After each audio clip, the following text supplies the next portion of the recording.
Alright, here we are reviewing the Corolla SX Hybrids head unit and dash. So the one criticism I'll make, and I've made it many times, is that it doesn't have CarPlay. So while it is a nice big 8-inch display, it simply just doesn't have the functionality of CarPlay and Android Auto. That means it doesn't have a capacitive touchscreen. So it is a sort of laggy, resistive display, which you'll see in a moment. Now let's get right into it. This is the audio function that you've got. You come to your source and you have AM, FM, DB, that's clicked now, USB, Bluetooth, Miracast, which is Toyota's version of CarPlay, which doesn't do nearly as well, and aux. Now you have an option to plug in down the bottom the USB, and the aux there. You also have the Qi charger, but that doesn't allow you to connect to the car. Your presets for your radio, station list, manual tuning should you wish, time shift, which lets you rewind, options, and sound. So this is where you will be able to choose the bass, treble, and mid. Let's put it up to there. Be a bit adventurous. Your fader balance. That's not doing that well, so I'm going to try and do.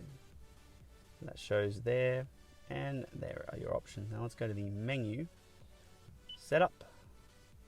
You've got your clock, your home screen. Ooh, let's make it red. No, that's not good at all. Keep it as black. Customize home screen. So you got audio, eco, navi. I don't use the navi, so I might as well change that to something else. I believe I can change the layout to just, oh, you can't do 2, it has to be 3.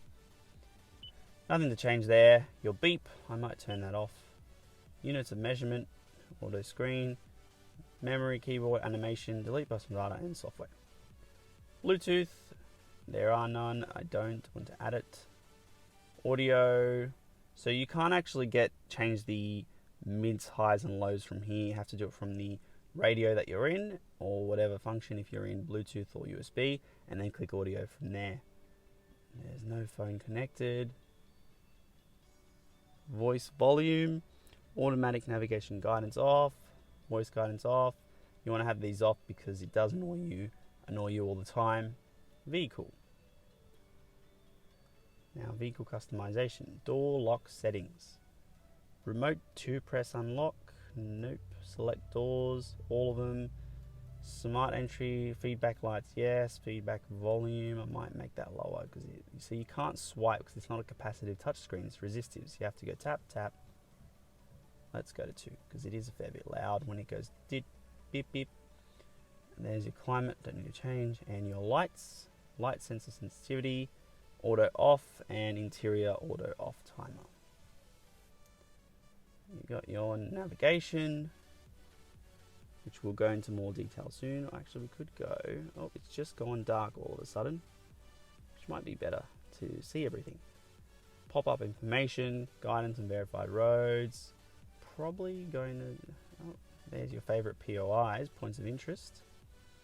Unverified roads, guidance, automatic zoom, maps, reset the route, 3D modeling, my memory, speed limit display. I'm probably going to turn that off because it does get annoying.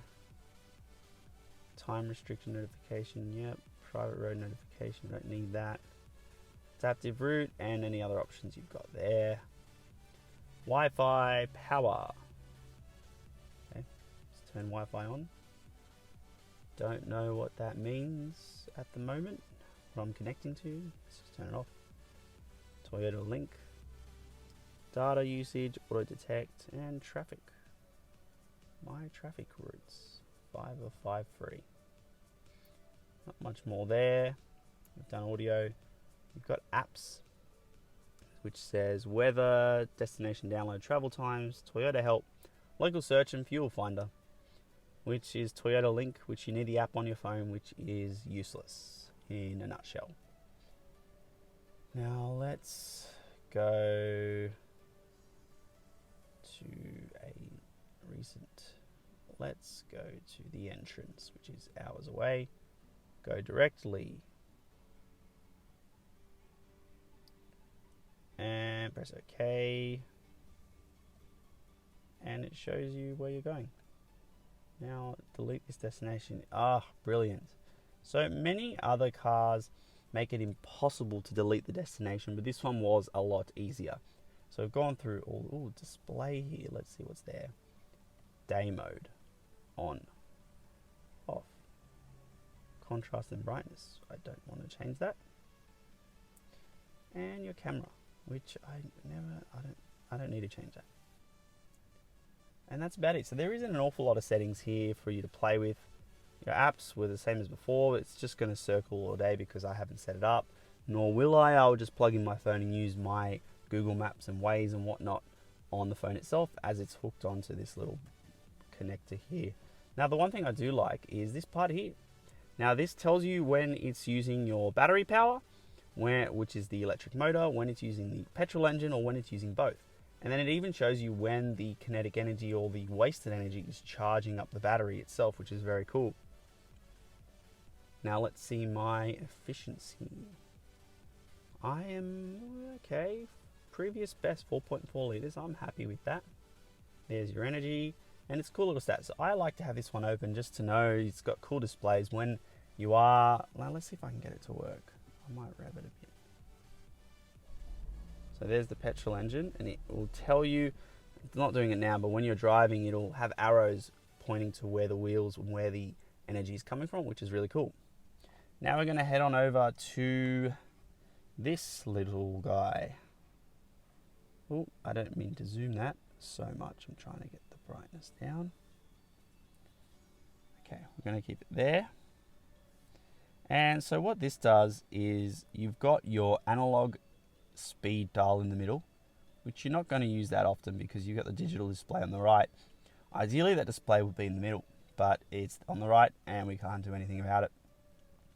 I have this screen on all the time, which is the speed and then your range underneath.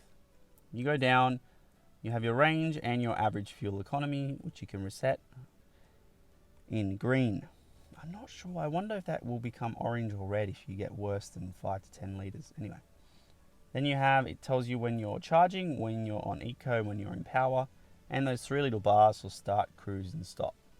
You go here. This is your cruise control on or off, and active lane assist, which is on or off. And I can just turn that on so you'll see what happens. Nope, that's the wrong thing. I didn't mean that. LTA turned on, steering assist active, so it will keep you in your lane to the best of its ability. Now that is your music. Oh, okay, that's cool. Changes the source, so you can click. Well, there's not really many options there. Can't really pick Bluetooth. I guess no one is connected. And that is really cool as well. So that shows you your little battery in the bottom. It shows you how much those batteries are charged, which is about 60% right now. And then the petrol engine at the front. And I presume when you're driving, it will show those same arrows on the big display where the power is going to. Now, these are your settings. I can't actually change that setting. Oh, I held it down and that's how you get into it. Lane center, steering assist, sensitivity. I would put low and get the sway warning off because it can get a bit annoying beeping all the time. That's your forward collision system, which is good to have on in case you are not paying attention. Blind spot monitor, have it on as well. RSA, notification method, above speed limit. Cool. DRCC, that's just on off. Settings. So you got to hold these down to get into them. You got your language, units, EV. So basically just whether it comes up that you're using the electric version, electric vehicle, just keep it on so you know. Hybrid system, eco guidance, fuel economy, total average, trip average, tank average. Total average is fine for me. Music, I want that on. Display contents, yes. Energy monitor. Drive info, trip and total, I'm fine with that. Distance and total time, fine by me. Trip summary, also fine. Pop-up display, all those are fine. Mid off, no, I didn't mean to do that. And default settings, no. So there are quick overview, no messages, which is good. of the settings that you've got and the little review. Now this system's pretty good. It does a fair bit in there, but ideally it would be just be a bit bigger and be more central. It would be preferable to have a, let's say the size of that analog dial could be the digital display, and then a little dial on the side for an analog speedo, which is what some of the Lexuses have. But I get that this is a relatively cheap and affordable Toyota little Corolla. That'll just get the job done. So thanks for watching. Don't forget to like, comment and subscribe, and of course stay tuned for more videos.